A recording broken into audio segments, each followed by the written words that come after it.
Hello दोस्तों, my YouTube channel N math class में आपका स्वागत है। आज के क्लास में हम रेशियो और प्रोपोर्शन के बेस पर एग्जाम में जो सवाल पूछे गए हैं वो हम सारे सवाल को लेके आए हुए हैं। अगर आप चाहते हैं कि इस प्रकार के सवाल आपसे बने तो ये वीडियो को आपको शुरू से अंत तक देखना पड़ेगा, क्योंकि इस प्रकार के सवाल जो है आपको प्रैक्टिस सेट या ऑनलाइन टेस्ट देते होंगे वहाँ पर देखने को मिलता है। तो कैसे बनाएंगे, इस पर बहुत सारे क्वेश्चंस हैं। हम सारे क्वेश्चंस को लेके आए हुए हैं। इस वीडियो को शुरू से अंत तक जरूर देखिएगा। यहाँ पर देखिए सवाल है 4 तथा 64 का मध्य अनुपाती। ये एसएससी पीटी 2007 में पूछा गया सवाल है। क्योंकि कोई भी चीज़ हम शुरुआत करते हैं तो आसान सवाल से ही शुरुआत करते हैं। यहाँ पर देखिए जब भी ऐसा आएगा मध्य अनुपाती तो आपको एक फार्मूला याद होना चाहिए। मध्य अनुपाती बराबर ये फार्मूला होता है अंडर रूट ए बी। यहाँ पर जो है मध्य अनुपाती बराबर क्या होता है, formula under root A B. अब यहाँ पर देखिए इसमें जो है ये फार्मूला तो आपको याद होना चाहिए तभी सवाल बनेगा। और ए जो है पहला को मानेंगे और बी मानेंगे किसको, ये बाद वाले नंबर को, ये 64। यहाँ पर देखिए इसका वर्गमूल, अब गुना मत कीजिए इसको। देखिए 4 का वर्गमूल 2 होता है और 64 का वर्गमूल कितना होता है, 8। 8 64 होता है। अब गुना कर देंगे 8 दूना 16 और इस सवाल का जो आंसर हो जाएगा ऑप्शन ये बी हो जाएगा। क्या ये बात आप समझ गए होंगे। इस पर आप कितना भी डाटा ले लीजिए, बस आपको कॉन्सेप्ट पता होना चाहिए, बाकी बात आप इसको आसानी से बना लीजिएगा। क्या ये बात आप समझ गए होंगे। अगला सवाल ये दूसरा नंबर है, आइए इसको बनाते हैं। अभी जो आपको हम बताएं सेम उसी पैटर्न पे सवाल है। सवाल है 3 + √2 तथा 12 - √32 का मध्य अनुपाती क्या होगा। ये एसएससी सीपीयू 2004 और 2006 में पूछा गया सवाल है। तो कैसे बनाएंगे, सेम उसी प्रोसेस पे। यहाँ पर देखिए सबसे पहले फार्मूला लिखिए ताकि आपको फार्मूला याद हो जाए। ये मध्यानुपाती बराबर क्या होता है, तो ये मध्यानुपाती बराबर होता है अंडर रूट ए इंटू बी। अब यहाँ पर इसको बैठाइए तो यहाँ पर जो है इसको हम लिखते हैं अंडर रूट, यहाँ पर 3 और प्लस अंडर रूट 2 और इंटू अंडर रूट 12 - √32। ठीक है। अब यहाँ पर देखिए इसको या तो आप नहीं पता होगा अप्रोच तो गुना करेंगे, आप कुछ अगर आप सोच रहे होंगे तो यहाँ पर देखिए ऐसा कर सकते हैं क्या, यहाँ पर ये जो है 3 + √2 और यहाँ पर देखिए ये 12 है और ये जो है ये अंदर में जो है इसको हम लिख सकते हैं क्या, 16 × 2 तो 16 दूना 32 होता है और 16 का वर्गमूल 4 होता है।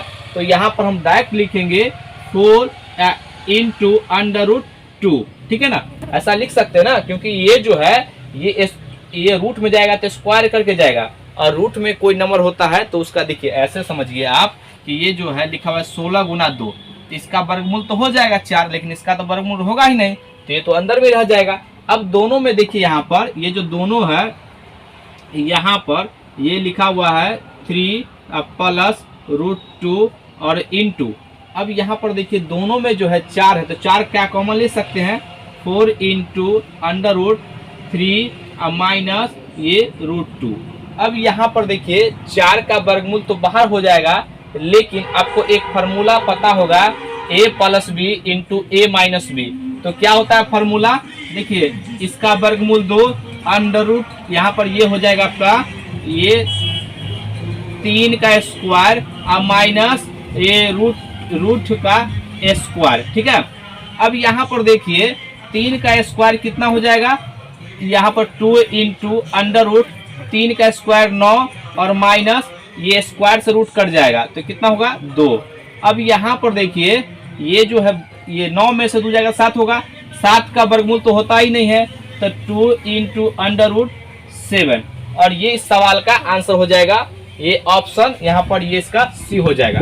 ये सवाल पूछा गया है इसलिए हम कह रहे हैं हो सकता है कि आपके एग्जाम में भी ऐसा सवाल आ जाए। तो क्या ये बात आप समझ गए होंगे। अगला सवाल ये तीसरा नंबर है, आइए इसको बनाते हैं। सवाल है 0.36 तथा 0.48 का तृतीय अनुपाती क्या है। ये ग्रुप डी 2007 में पूछे गए सवाल है। तो कैसे बनाएंगे, यहाँ पर देखिए तृतीय अनुपाती का फॉर्मूला होता है, यहाँ पर तृतीयानुपाती का फॉर्मूला होता है b² / a। ये आपको फार्मूला पता होना चाहिए। अब फार्मूला पर हम कैसे अप्लाई करेंगे, तो यहाँ पर देखिए पहला इसको a मानिए, इसको b मानिए। तो यहाँ पर इसको ऐसे लिख सकते हैं ना 0.48 का होल स्क्वायर और अपॉन यहाँ पर 0.36 और स्क्वायर है, तो क्या इसको हम दो बार नहीं लिख सकते हैं क्या? ये 0.48 इंटू 0.48, ठीक है, और बटा में यहाँ पर 0.36। अब ये देखिए ये पॉइंट से पॉइंट कट जाएगा। अब काटेंगे इसको तो 12 तिहाई 36 और 12 चौक 48, 12 से काटे हैं, 3 से काटेंगे यहाँ पर तो कितना हो जाएगा? 3 एकम 3 और 3 चौक 18। अब देखिए यहाँ पर ये पॉइंट है ही, ठीक है ना, तो 16 चौका 64 और यहाँ पर देखिए 2 अंकों के बाद पॉइंट लगा देंगे तो ये जो हो जाएगा आपका 0.64, ये इसका आंसर हो जाएगा। ये कौन सा ऑप्शन है? तो इसका ऑप्शन नंबर ये बी हो जाएगा। क्या ये बात आप समझ गए होंगे? हम उम्मीद करते हैं कि आपको एक बात समझ में आ रहा होगा। अगला सवाल ये चौथा नंबर है, आइए इसको हम बनाते हैं। सवाल है 0.12, 0.21, 8 का चतुर्थानुपात क्या है? ये एसएससी पीटी 2002 में पूछा गया सवाल है। तो कैसे बनाएंगे? यहाँ पर देखिए 3 नंबर दिया रहेगा, ये a, b, c और कहेगा कि इसका चतुर्थानुपात बताइए। तो हम उसको मान लेंगे x। पहले आपको बता रहे फार्मूला इसको कैसे यूज करेंगे। देखिए तो यहाँ पर जो है दो नंबर का a अनुपात b समान अनुपात c अनुपात x। अब ये जो है x ना चतुर्थानुपात है, तो इसका नियम कहता है इसको बाह्य पद को गुना कीजिए और ये मध्य पद को गुना कीजिए, दोनों आपस में बराबर होगा। तो यहाँ पर देखिए ये a गुना x बराबर b गुना c। तो यहाँ पर देखिए x को फ्री करते हैं तो x बराबर क्या हो जाएगा? b गुना c और बटा यहाँ पर a। आप ऐसे भी कर सकते हैं, ठीक है ना। आप या तो इसको याद रखिए या बेसिक से इस बात को आप समझ लीजिए, ठीक है। अब यहाँ पर देखिएगा, अब यहाँ पर फॉर्मूला में पुट कर दीजिए वैल्यू, ये a b c है तो यहाँ पर ये a जो है बटा में आएगा। अब देखिए यहाँ पर b और c, तो यहाँ पर 0.21 इंटू 8 और अपॉन 0.12, पॉइंट से पॉइंट कटेगा, 3 चौक 12, 3 सत्ते 21 और इसको काटेंगे 4 दूना 8, तो आंसर आ जाएगा 7 दूना 14। ये कौन सा ऑप्शन है? तो इसका ऑप्शन यहाँ पर ये सी हो जाएगा। क्या ये बात आप समझ गए होंगे? तो इस प्रकार से हम ये सवाल जो है दिया गया उसको हम ऐसे बनाएंगे। अगला सवाल ये 5वां नंबर है, आइए इसको बनाते हैं। सवाल है 8 तथा 18 का मध्यानुपाती क्या है?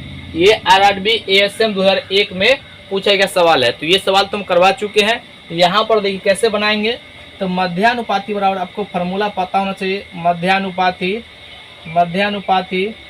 बराबर होता है under root a into B.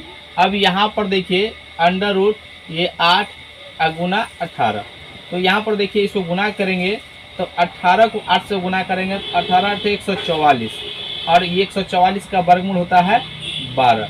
ये इस सवाल का जो है आंसर हो जाएगा और इसका ऑप्शन जो है यहाँ पर ये सी हो जाएगा। तो ये बात आप समझ गए होंगे। इसके बेस पर जो है जितने भी क्वेश्चन बन सकते थे हम सारे क्वेश्चंस को करवा दिए हैं। तो आज का वीडियो कैसा लगा? अगर वीडियो अच्छा लगे तो इसको लाइक कीजिए, सब्सक्राइब कीजिए, शेयर जरूर कीजिए। आज के लिए तक जय हिंद, जय भारत।